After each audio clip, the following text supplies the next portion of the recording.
Ha! I'll scoot back Ha, if that's ha. wide angle. Okay, it's going.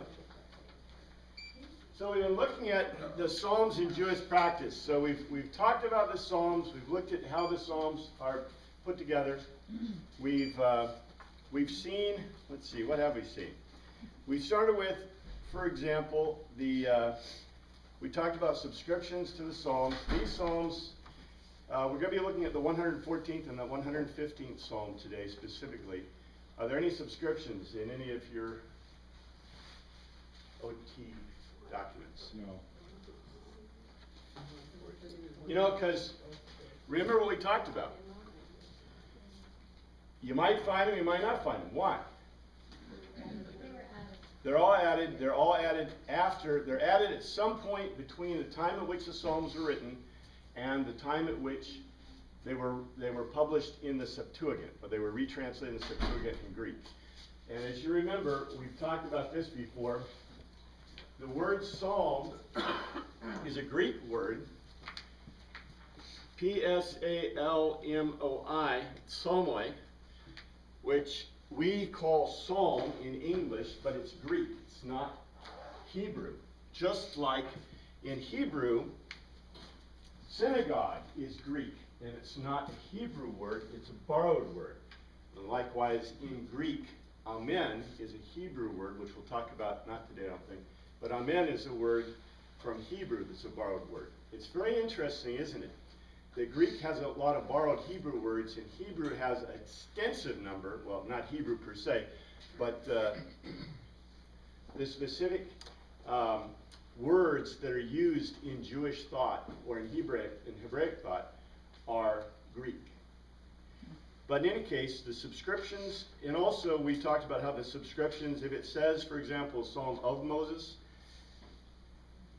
it doesn't necessarily mean a psalm by Moses. We don't know, because the Greek or the Hebrew preposition that's used is not an indicator of authorship. That's not the preposition that's used.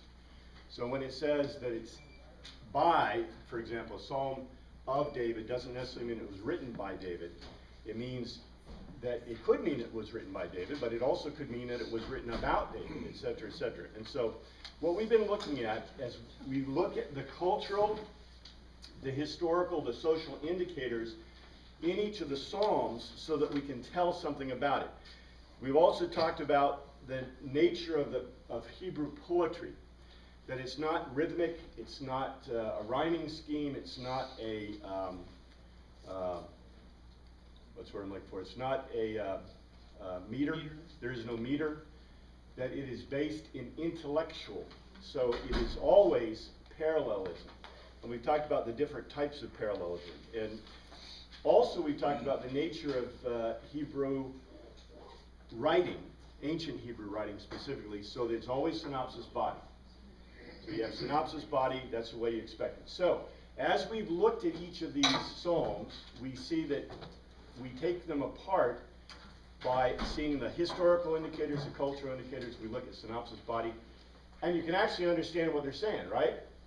The added thing that we add to it, which is really interesting, and that's what I'll do, is I plan to parse the 115th Psalm in Hebrew, because how complex are these Psalms, have you noticed? They're very complex. They're incredibly complex poetry. It's not like, you know, it's some whack job where somebody wrote a piece of, you know, whatever was written was put in the Psalms. You know, what does this imply about Hebraic poetry? What does it imply? Literacy. Well, literacy, but there's something else that it implies. If you find 150, and we have 150, actually it's 155 if you count the Septuagint, but we have 150 of these. Okay, if I have a book of the best poetry in English, and I give you 150, what does that imply about English poetry?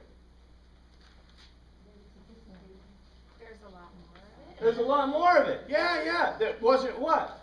That's not all of it. Yeah, if Yeah. there's the best, then there's all the rest. Exactly. So, you know, it's really, you know, what do we assume? That's it. That's all there is, right? Like, for example, The Old Testament documents. What do we immediately assume? That's all it is. Now, I haven't taught any classes. I do bring in the other documents when they exist, when they are pertinent. But how many of you guys have studied other documents that, you know, we many times call them apocryphal. I've had a class on the Apocrypha. But if you remember in the class of the Apocrypha, you know, there are, how many? There's like 20-something apocryphal works that are in, well, depending on which Christian group you are, whether you're Lutherans, we have our own list of apocrypha. If you're Catholic, you have your own. Well, actually, Lutheran and Catholic same. Anglicans have their own list. Orthodox have their own list, right? So depending on which group you're in, you have a different number of apocryphal works. But I showed you there's many more apocryphal works. There are a whole bunch of Old Testament documents that are considered apocryphal. You know, you apply the bibliographical test we've talked about to them and see where they stand, which is really good. Do you have a question, Brett?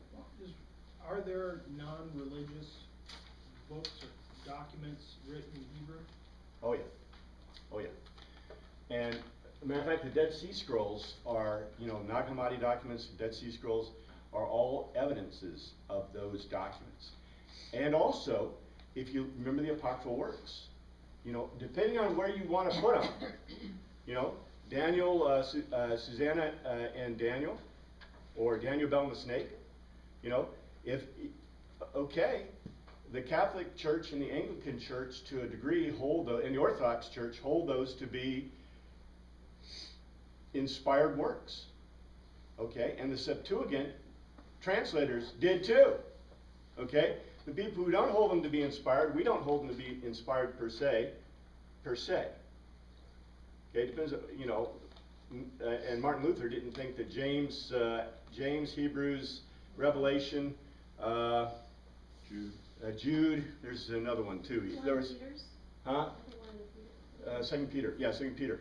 So Martin Luther didn't hold it, basically does not hold or didn't hold that 5 of the New Testament documents are inspired. But they're all religious based. Not really. Now that's interesting. That is very interesting. Because as we've seen, most of the New Testament documents are not religious documents per se. They're what kind of documents? Historical. If you want a religious document, let's look at the Didache. You see my point? No, I don't. You don't? When you say they're not religious, what it's the criteria to determine a religious document? If I write you a document and I tell you how you should be, for example, doing religious practice, what you should be thinking in terms of pure dogma, or tell you, for example,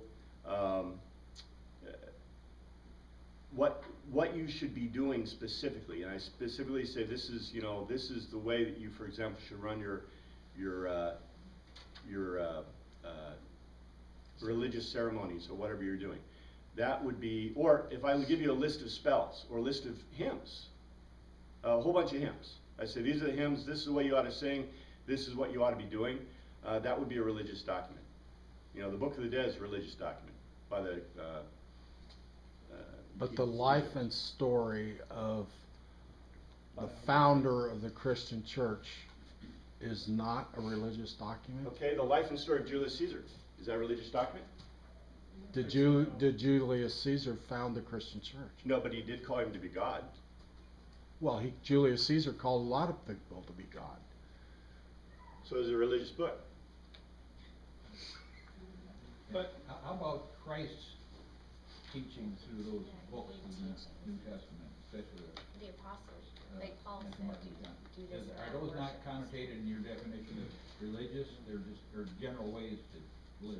If I quote, okay, let's say I write a book about the autobiography or the biography of Billy Graham, and I quote him, is that a religious document? Now, if I give you a document, if I give you a book of his sermons, is that a religious document? Yeah. Now, you see where I'm getting with this, right? Because, for example, Paul's letters include some dogma. But in general, as we study them, they're not dogmatic. I mean, they're basically telling people something totally different than we think. They're not really telling them how to do religious ceremonies. They're not really telling them in large measure, they're telling them how he thinks they should think, but he's postulating from his own thoughts. This is, an idea. If you want to call that religious, you call it religious. I don't, I call it historical. And that's what the original founders of Christianity did. Because, for example, didache, which we did, remember we looked at the didache at the end of Acts, I think, or in another document. Because I like to bring it in. Because didache is obviously a dogmatic document, the teaching of the 12 apostles. It basically tells you how to run your ceremonies, how to do the Lord's Supper, tells you what you should do. It says, say the Lord's Prayer 3 times a day. Okay, where does it say in any of the New Testament documents that we accept how many times you're supposed to say the Lord's Prayer in a day? Simply quotes it. Yeah, matter of fact, it quotes Jesus saying it in Matthew. Now, the other thing is, too, for example, Martin Luther's writings. Many of them, most of them are religious. Why? So he's talking about doctrine and stuff like that. Talking about doctrine, theology, and basically he does tell you to say the Lord's Prayer and cross yourself, by the way, 3 times a day. Hope you did it today. Are there any documents out there like Ishmael's trip to the coast? They have no connection with religion, it just talks about daily life. Now that's the interesting thing, because in Old Testament documents, the biggest problem we have is because they were religious, okay, now again, it depends on how you look at it. I look at most of the Old Testament documents as not religious documents. There's very few religious documents in the Old Testament. The Torah is probably the closest you're going to get to pure religious, but they're full of history too, right? So, I don't know. But the problem is that why did they exist as long as they existed? Because they're probably important. Because they were viewed as, important religious documents, and therefore, remember I've gone through the thing about the scribes and all that, how they put them together, etc., etc. So, there may have been others like that, but they weren't important, so they probably just fell to dust somewhere down there. exactly. We know there's a lot. And remember I told you, we actually have some recordings, not papyrus. Papyrus didn't last long enough. We have 5 copies, I think maybe we have 7 now, of the Book of the Dead, because they were put in with the mummies. And there's a terrible problem with putting stuff with mummies. Right? You can imagine. I don't have to explain it to you. But anyway, we have found, I think we have 7 copies of the Book of the Dead now. They vary significantly. So who's right? I don't know. I hope they got the right spells for your dead. But Lionel, Uh-huh. the whole setting of this class and many others was the time that these were written. Wasn't the culture at that time, there really wasn't a separation of religion and secular life. They were so closely intertwined. Haven't we now in the days of enlightenment separated or compartmentalized religious activity and secular activity? During the time these documents were written, weren't they more closely intertwined? That is an interesting question and statement, because I would argue today that most atheists are believers, but not in God. I'm not sure what they believe in, and I don't think they know either. But they're believing in something, right? So I don't think you can separate a human being from what we might call religion, per se. But I don't believe Christianity is a religion anyway. I don't believe Jewish thought is a religion. Why? Religions don't save you. Well, religions, don't save you, but the other thing is religions aren't based in history. Right? If history accounts that Christ came to earth and he died and he resurrected, we have great witnesses to that, historical witnesses. So if you believe, do you have to believe anything to know that Christ died and rose again? It doesn't matter what you believe, it's a fact. Exactly. It doesn't matter what you believe. It's a fact, right? Right? The belief comes into, do you accept the fact that Christ is God? If somebody comes back from the dead, he could be an alien. Really, legitimately, he could be an alien, right? And all this stuff in the Old Testament could be the aliens coming down, like Von Daniken thought, right? Oh, I don't care. The point is that the Jewish thought is based in historical facts. Christian thought is based in historical facts. Now compare that to other, what we would call religions, right? For example, take a great one, take Buddhism or Hinduism. You know, Hinduism believes that when you die, you may be reborn as a flea or whatever based on your karma in your life. Where's the proof? In Hindu thought, nobody has ever come back from the dead to tell us, but you're reincarnated, so you were a flea before, right? Or you were, you know, who knows? But if you get promoted to a god, that's horrible. Because why? You can never achieve enlightenment. You're stuck as a god forever. So it's bad to be the best. You know what, I see this as a great deception that Satan has given us to equate everlasting life in Christ as equal to a religion. Because, you know, in our thought process today, religions can be made up. They can be, and so therefore Christianity has to be made up. It's just a story. It's just what you want to believe. And to dissect that away from and make it historical fact, and you have to come to deal with the fact of Christ's resurrection, it takes it outside of that realm of, oh, it's just a religion. And I think that's just a deception that we have in our thought process that's just gone on for centuries now, or however long, that it's a religion and it's equal to all other religions, and it's not. It's not a religion. Well, and that's why, you know, I continually bring up the point of, you know, the validity or the veracity of the Old Testament, New Testament documents, to try to show you that they are, you know, from a historical standpoint, they're much better than Josephus, they're better than any other ancient histories. And the point is that, you know, the reason we have what we have in general is because they were viewed as important religious documents which were then passed on through time. And so, you know, even the Greeks were amazed at the Hebrew scriptures or documents in the Old Testament. And, you know, the reason I try to get away from saying, for example, the Bible or the scriptures or whatever, is to intentionally give you the proper impression about historicity of these documents, right? Because like I tell people all the time, if you have a collection of New Testament, Old Testament documents, ancient documents on your desk, nobody can ever complain, right? But if you got a Bible, a Holy Bible, or this or that, then people could get all, you know, ticked off or whatever. So the big deal, that I think, is to recognize historical reality of these documents. And, you know, this is a great discussion, but I think I need to move on a little bit. So let's go ahead and move on. I stopped at Sukkot. We're looking at Sukkot, and that's basically the festival of booths. And so we're down to, and I hope my list is similar to what the list I gave you last week, but the rejoicing of the Torah is the next one. That's the one that follows Sukkot.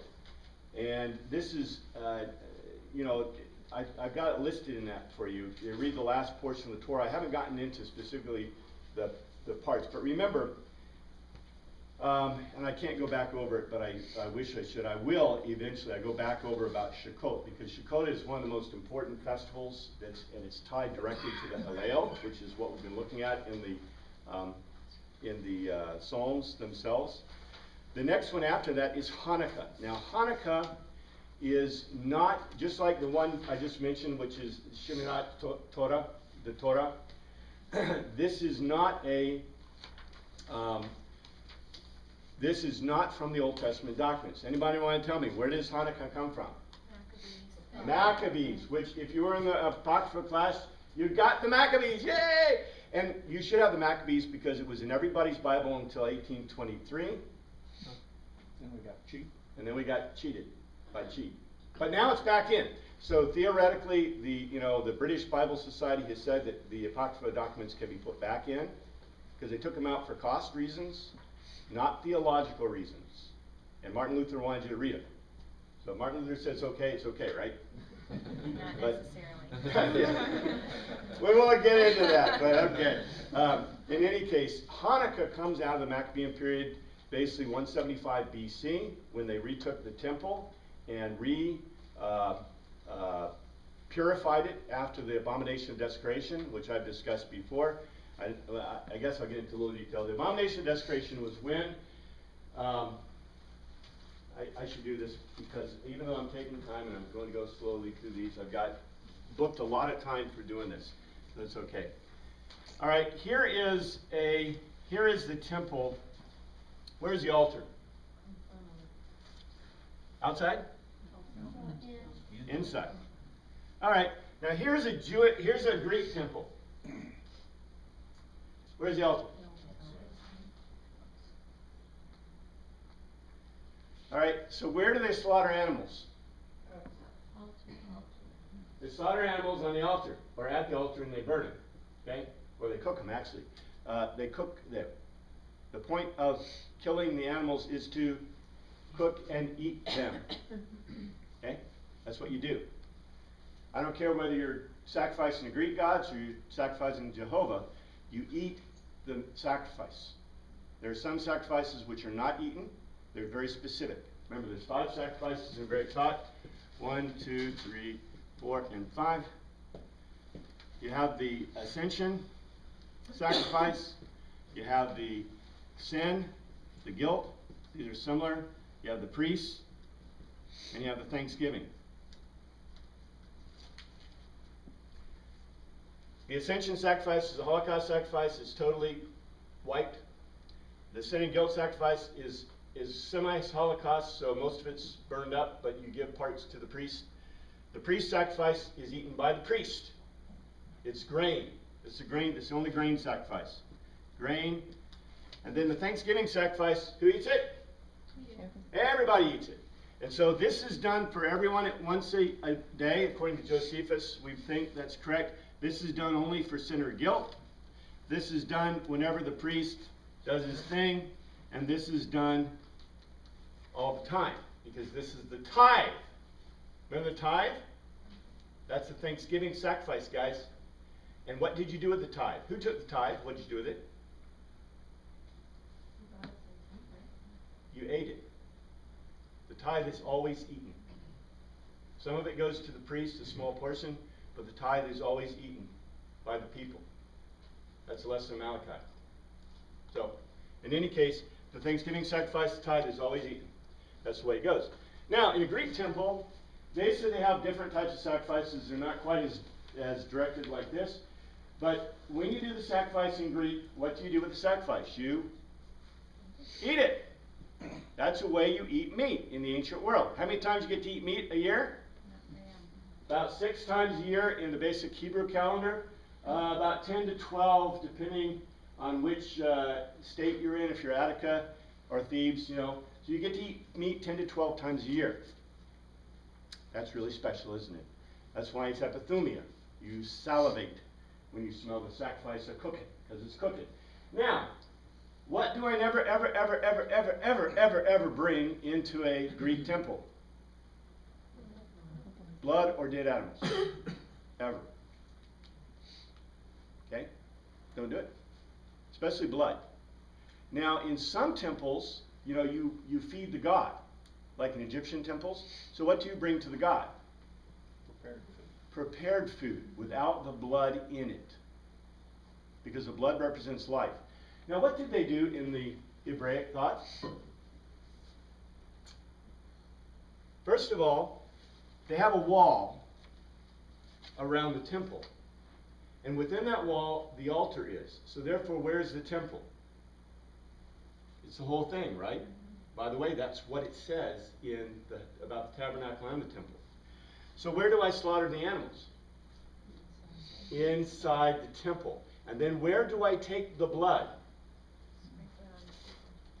I take it into the Holy of Holies, and once a year I sprinkle it onto the Ark of the Covenant, into the Holy of Holies.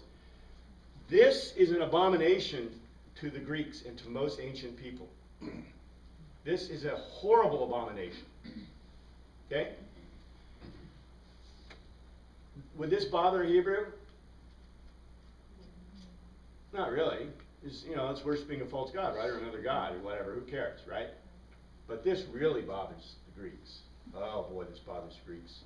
So what did the Greeks do when they took the temple? They knocked down the wall. They knocked down the wall. And then on there they put an altar to Zeus. And they sacrificed a pig. Not because they were abominating the pigs. Why? Why did they sacrifice a pig to Zeus? Meat like pork. You like meat? Zeus like pork. Because the pig is one of the sacrificial animals you sacrifice to Zeus. Okay? They weren't trying to make fun or be mean or whatever. It just happened. That's the way it works in culture, right? Many times, you know, when you're culturally doing something, you're not necessarily trying to be mean, right? You just make a horrible mistake. Well, the horrible mistake wasn't really made by the Greeks, because the Greeks really didn't care. They just didn't want the abomination of their gods. But this was considered the abomination of desolation that's predicted in Jeremiah, and also this is what the rabbis called it, and this is what Jesus Christ called it, by the way, in the New Testament documents. And by the way, what happened was they took back over the temple in 175. They rebuilt the wall. That's why it was so important to rebuild that wall. And then they cleansed it. And when they cleansed it, they found out they only had 1 day's worth of oil, and the oil lamp is always supposed to light, and it would take them a week to basically make oil that was holy and could be used in the inner sanctuary of the holy place. And so basically, the 1 day's worth of oil lasted a week, 7 days, and that was Hanukkah. The reason I wanted to give you this whole backstory is because it's really important to our cultural awareness, right? About sacrifice and about how the world is.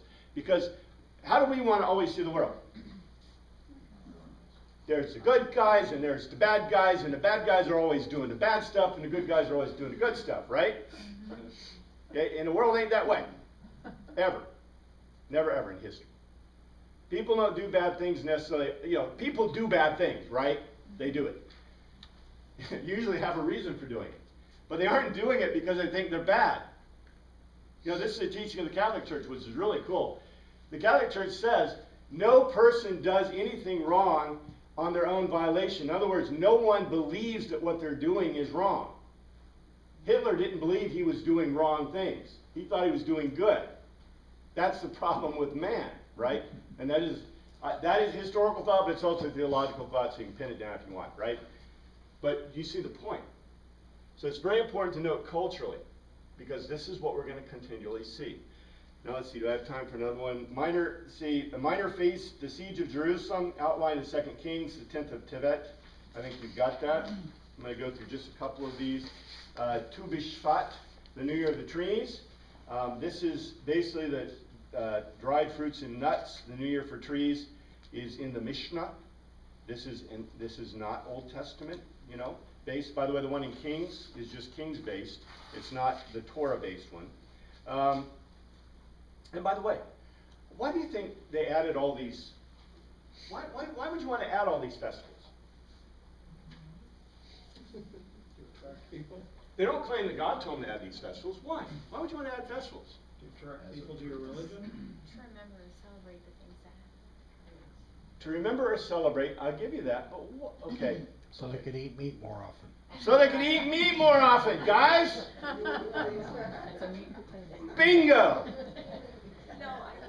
Bingo! You know, if you want to do the old economic theory, this is basic economic theory, right? Because what do you generate? Okay, what is the purpose in having commercial